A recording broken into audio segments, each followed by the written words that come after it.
Hey, I'm NichBoy and welcome to Pocket. Well, today we'll be chatting with industry legend and all-round lovely person, Media Molecule's Siobhan Reddy.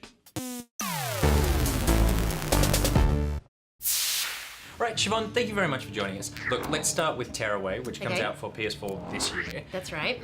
I loved Tearaway. It's such a special experience to me. But the thing that I adored about it is it's so tailor-made for the Vita. Mm-hmm. What sort of challenges did you come across bringing that to the PS4, which is a really different piece of Well, actually, the very first thing that we did was, Tearaway for Vita was pretty much like a love letter to the Vita. We loved playing with all of the different inputs and seeing what we could do with it. And then when we were thinking we might take it to PS4, the very first thing that we had to do was fall in love with the DualShock and the camera in exactly the same kind of way. A bit harder.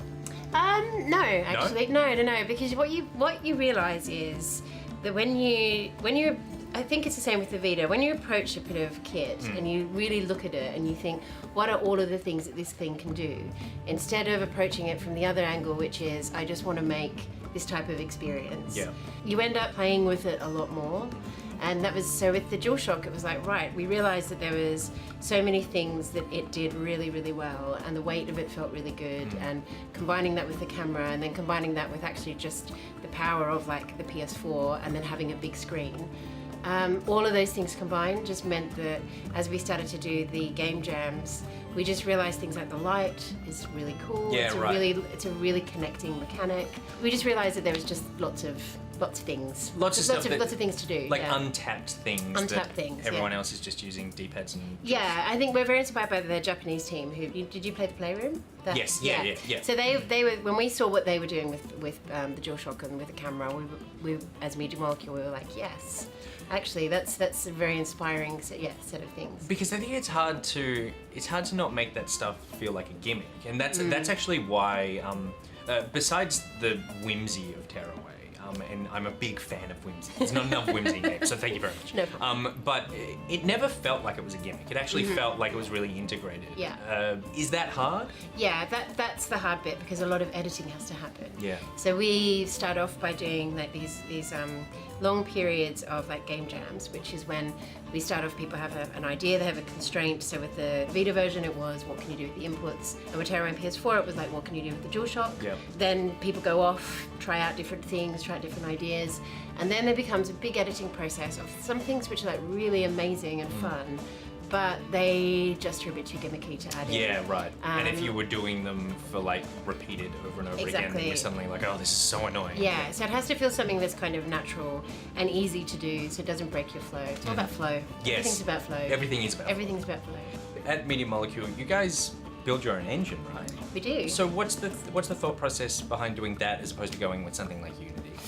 We're a company with an amazing programming team. One of the sort of seeds of Media Molecule, I think, really comes from Mark and Alex's formative years at Bullfrog, where at Bullfrog, a lot of the way that they seem to develop games, I didn't work there, but the myth of Bullfrog really is that people had ideas, they tinkered with technology, and from those sort of tinkering of ideas and technology, games were born. Yeah. And that's where things like Populous came from, and Magic Carpet, and there's a really great thing when you celebrate the idea of what can I make with this thing? What kind of what can I make appear on the screen, and how do I interact with that? And then you can riff with oh, that lends itself really well to this type of fantasy. That's one of the things that we really enjoy doing. And Alex Evans, who's one of our co-founders and tech director, is just one of the most amazing graphics programmers on the planet. Yeah. We have a wonderful graphics team. Dave Smith, who's another one of the tech directors, and also is one of the co-designers. He's an incredible, writes incredible physics engines and is able to do something that's very hard, which is code feel. Feel it's hard to almost talk about feel, but it's even more difficult to code something that feels amazing. And I think when you have those two people leading the tech team, it would be a real shame then if we didn't build. If you're not taking advantage of that, and so that's why. We do use other bits of there are things that we use. We don't write everything from scratch, but we pretty much make sure that all of the things that are really important are written in house. So I have a question about virtual reality, because it seems like this is a big thing that's happening, and And at first it was like the Oculus thing, and then suddenly like Sony's getting in on it and Steam. As a concept, I'm not on board because I don't like the idea of completely closing myself away from life and from other people. For me, it's really important to share the games with other people, and it's really hard to imagine just going like, oh, sorry, honey, I need to play a game, and then just going into a room and putting this on, and then just pretty much just like that, as opposed to being able to, watch TV or something at the same time. Like, why am I wrong, I guess? Well, I mean, I'm a huge fan of VR. Yeah. I think it's amazing. I think the shared experience work that people are doing to have like the experience on the TV takes away from some of the concerns that you have. Yeah. We recently were up at Sony looking at a bunch of the demos together, and there was a bunch of us in the room together, and we had the TV screen showing what they could see. And we had an amazing time together. Yeah. We had a great time together. It was like fascinating to see how each of us did the demos differently. I understand your worries, but I think that everyone is sort of trying to figure out ways of making Totally, it. it's still very early. Yeah, exactly, it is very early. VR is like, I am in the future. I am, the demos that I've tried, and there's, like, we've just seen cool things. And we like tinker with things like that. Obviously, we're tinkering at work, and we haven't made a product, or we haven't, like, but we just love, like, tinkering with new hardware, as you know. And I just have to say, like, you will have your aha moment. Yeah. You may not have had it yet, but I can guarantee, like, it is the closest thing to like being able to walk around someone's head, like that, which is nuts. Yeah, I mean, I find it nuts. I've been trying to describe it to like various different family members and friends who've been asking me about it, and I'm like, I can't.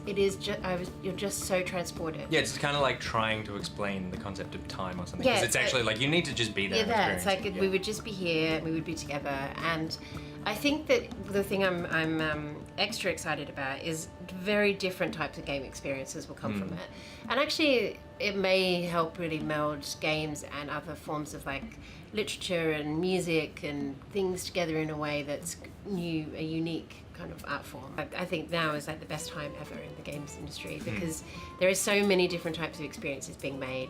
There is not one type of studio anymore. There's like a gazillion. Yeah. You aren't a certain type of person. There's lots of different types of people. There's no right or wrong way anymore. There is basically just like progress and create new experiences and play with the hardware, and it's a bit like music. There isn't a right way and a wrong way. Yeah. A wrong type of music to be into. You have your interests, and I'll have my interests, and they may overlap and they may not. But actually, it's sort of, that's what, when you know that it is like it's an art form that really celebrates humanity. Yeah, and like it's one of the things that can really, it helps us transcend a bit and to figure out like how we feel about the world and how we feel about each other and how we expose you to new things and opening yourself up to new And that's why like it gives me goosebumps, because I just get really excited by now and really excited by the fact that it's a limitless industry, and that's why things like VR, it's like it just adds another cool thing. It doesn't mean everyone has to make VR games. Yeah. It doesn't mean that VR games have to be a certain thing. They can be whatever. Yeah, it's just another thing. It's like magic. There like all of the games is just like magic. It's like I have an idea, and now it's a thing. It's like it's awesome. So to boil I'm that excited. down. Games are great. Well, I think that's a perfect place to leave it. So, Siobhan, thank you so much for joining us. This has been so awesome. Yeah, the Tearaway is amazing. Yes, Tearaway is amazing, amazing. It comes out on PS4 this year. We should bring the water. Yeah, Tearaway Drink your water, it's fine. Come on. Tearaway comes out this year, and yeah, it's magnificent. Absolutely magnificent. Well, that's it for today's episode of Pocket, and we're working on getting the full hour-long interview with Siobhan online sometime next week. We talk about so much more stuff. She's fascinating. You have to check it out. And speaking of next week, Hingers is back. But so am I. How's that gonna work? Watch and find out. Until then, have a great weekend. NichBoy out.